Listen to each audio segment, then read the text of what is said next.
competing, and we need all of them. Like, you got to play 3, 4, 5 corners just because of the way the league is, and we asking our guys to play in special teams as well. So just having those guys with fresh legs is always a good deal. Coach, how close is TJ Metcalf to maybe starting or getting extensive playing time? TJ is a guy, I think, probably one of the guys who made the biggest jump, to be honest with you. And we see him as a starter. You know, he's gonna play. He's gonna play a lot. He's earned that right. You know, you watch him work his tail off on the off season. You watch him while we at practice working his tail off as well. So he earned that right to go out there and play. You know, like I said, starter or coming off the bench. I don't really, man. If you're playing, you're a starter. That means I trust you with the paycheck, right? I'm putting my house note on you if you play on that field.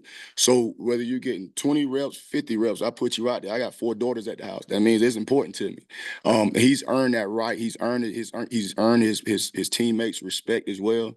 Man, he go by it the right way. Him and his brother, like, it's a good bloodline.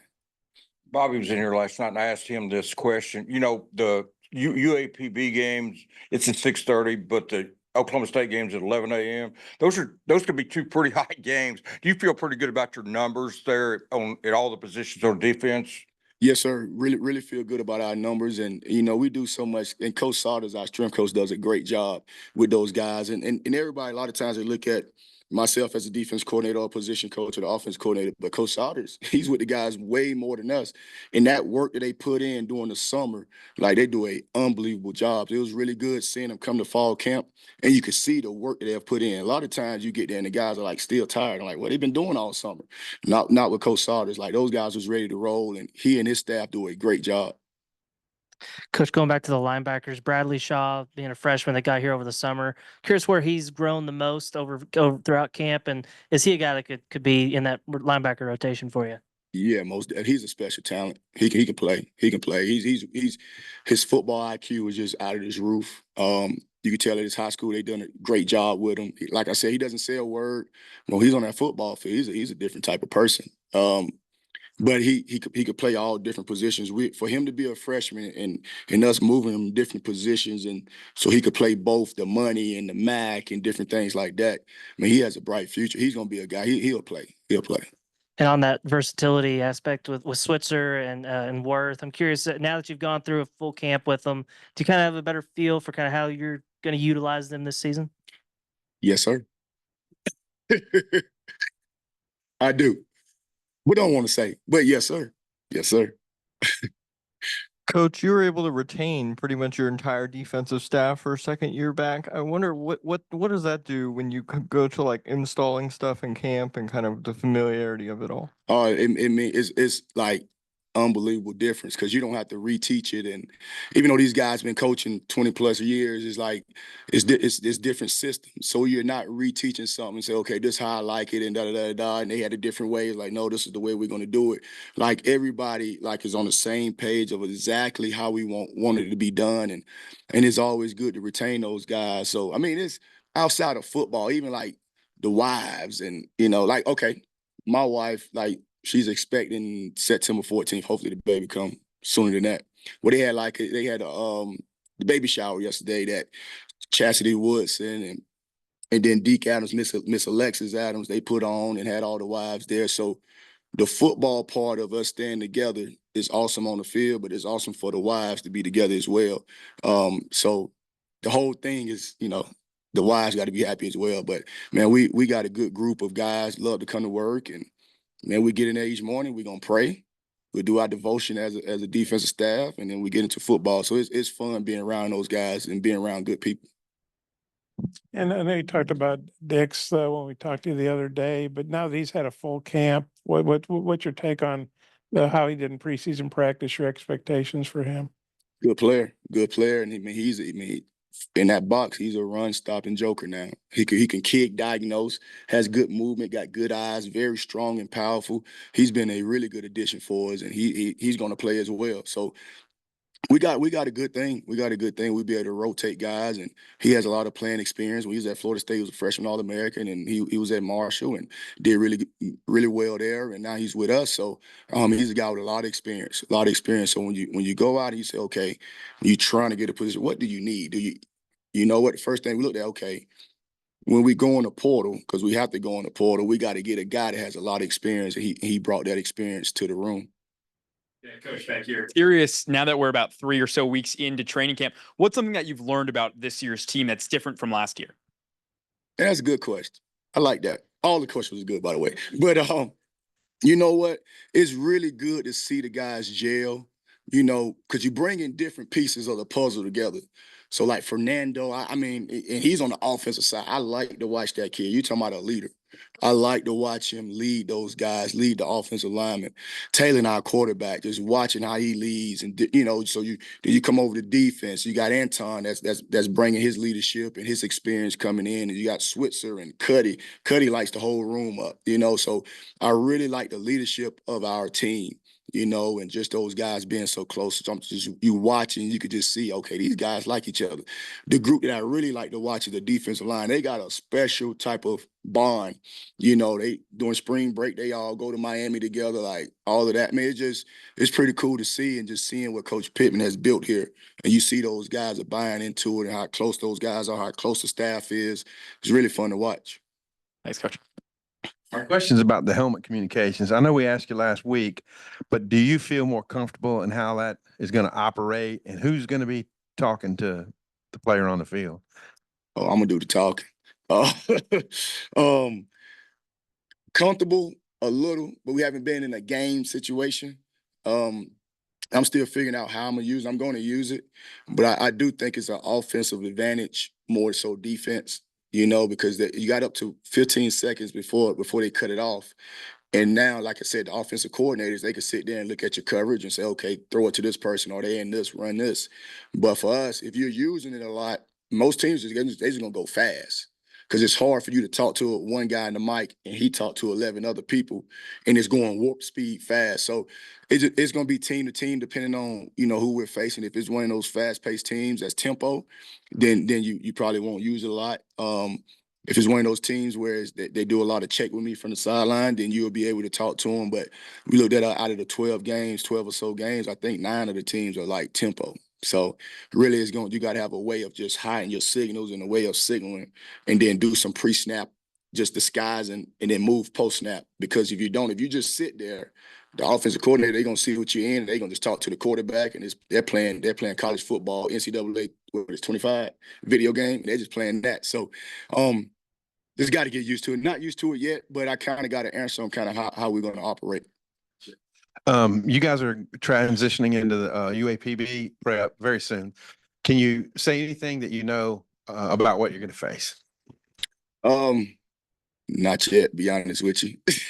We've been watching them. Very well coached. I know the head coach really well. A really, really good guy. Offensive coordinator came from Grambling. I watched a lot of Grambling's film, and I watched them versus LSU and different teams, and I mean, they very well coached, and they do some things that's like that you got to work for, and you just can't get caught off guard. But from what I've been watching them, now I've watched them during the summer, and I've been peeking at them. But as far as the game plan, we haven't gotten into that. I'm trying to figure out who's gonna be the guys that play for us. But we'll definitely get into that soon. Sam and Bobby have also said that they think it's an advantage for the offense, the headsets and everything. I mean, this is probably a dumb question, but do you think like scoring will be up across the country this year because of it? Like, is that's a likely scenario? Great question. Talk to the defensive staff. I really do. I think that's gonna happen. Hopefully not on the Hogs, but I think scores gonna go up. But then I think with the iPads, see, a lot of people talking about this helmet deal. It's the iPads on the sideline. So you're able to have the iPads on the sideline like high school. So each drive, right, you can look and say, oh, this is what they're running. This is what they're in, right? So the checks are going to be, the corrections going to be a lot better, because you say, oh, man, where that ball hit? Who? Well, I think it was the D-line. I think it was the line. It was a lot of I think. Then Sunday comes like, oh, shoot, it wasn't that person. It was this person. Well, you're going to have the iPads now, and you'll be able to see it. So I do think defenses and offenses as well at halftime, you're going to have a plan to do some different stuff. Because whatever you're doing in the first half, they're going to go, because you can take the iPads into halftime as well.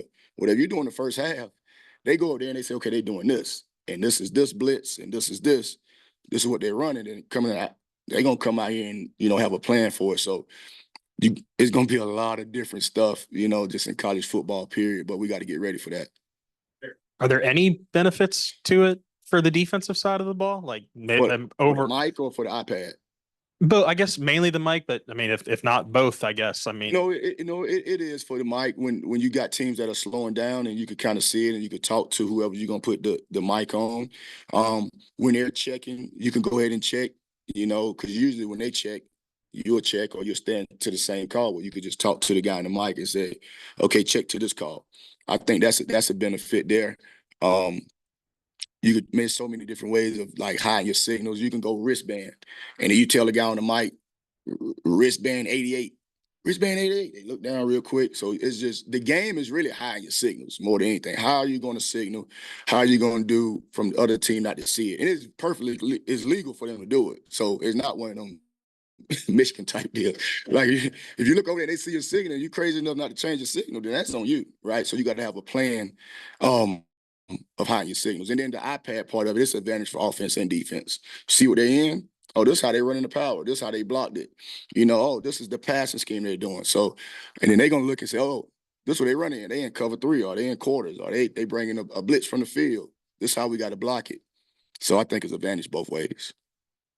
Coach, I just double checked your resume. You've been on both sides of this FBS versus FCS kind of matchup. I'm curious from your perspective, what's it like going into a matchup like that from an FCS perspective, and just kind of what's your overall take of those kind of matchups?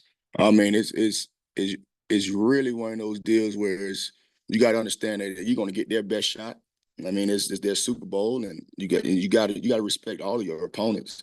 So I really think no matter what level it is, if you go in with respecting your opponents and you respect them by playing the hardest you can play, no matter if it's FCS, FBS, whatever it is, you respect them and you respect the game by playing as hard as you can play.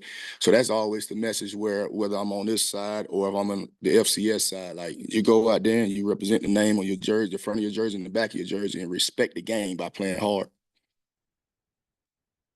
Coach Petrino said yesterday that this sign, like trying to get signs, has been going on a long time. Do you have any funny stories or I guess I don't know. What's your take on how much time do coaching staff spend on trying to interpret what's happening over on that other sideline? Oh, a lot. Like it's so funny. You'll be shocked. During the week, I know offense all around the country. They're gonna get the TV copy, and they looking at the signals. Yeah, just one person. That's your only job. Look at the signals. And then boom, oh, we can't get the defensive signals. Okay, well, let's see what the defensive players are signaling. Then they'll try to get it that way. So they got different ways. I remember we played Louisville, and he was really good. And I saw the TV copy, and I could just see the whole time he's just like this, just watching. And in halftime, they got the signals. So we played him the next year. I was at UCF. We played him that next year, and I got his contact, and I called him like, "Hey man, I need to." And he sent me the whole thing. And he said, "This is what we had," and it was like 80% correct. So we had to change our signals because they just pass it around. So they're just sending it to the next. So we played SMU and Red Lashley to them, and they had the same signals. I wasn't mad that he sent it around. I would have been mad if we didn't change it.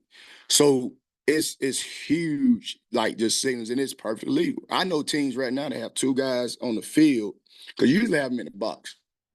So all the times you see a lot of these teams behind the actual team, they put out these big curtains behind it. If it wasn't important, they wouldn't be doing it. 80% of the teams in America, when they signal, they pull out the big curtain behind so the guys in the press box can't get them. Well, they done smarten up. They done put them on the field.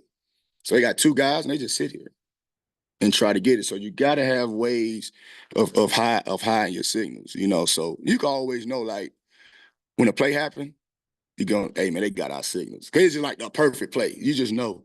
All over college football. So that's not, man, it's nothing new. It's not one of those deals where it's like unethical or something like that. Like they do it. If you're crazy enough to keep the same signals, that's on you.